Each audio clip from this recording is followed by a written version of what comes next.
عمرك شفت حد يضحك عليك وهو بيغلي شاي؟ أمي لعبت بيا لعبة تقيلة وخلتني أصدق إن إيديها من نار. بس النهاية كانت مفاجأة. والله يا جماعة أمي دي كائن كوميدي رسمي مش طبيعي خالص. من شوية كده كنا واقفين في المطبخ بنحضر شاي وقاعدين نجيب سيرة الناس كده على الهادي زي أي بنت بتفضفض مع أمها.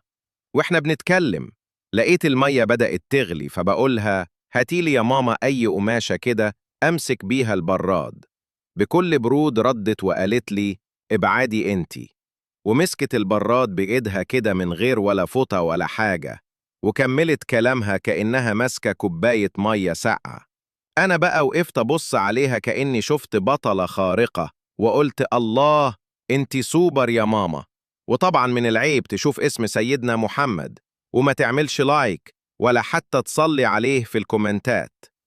المهم فضلت تحكي لي وهي بتضحك إزاي كانت زمان بنت بريئة، وإن الظروف هي اللي قوتها، وإنها اتعلمت تبقى جامدة. بس اللي حصل بعدين هو جربت أنا كمان أمسك البراد من غير فوطة، واكتشفت إنه أصلاً ما كانش سخن.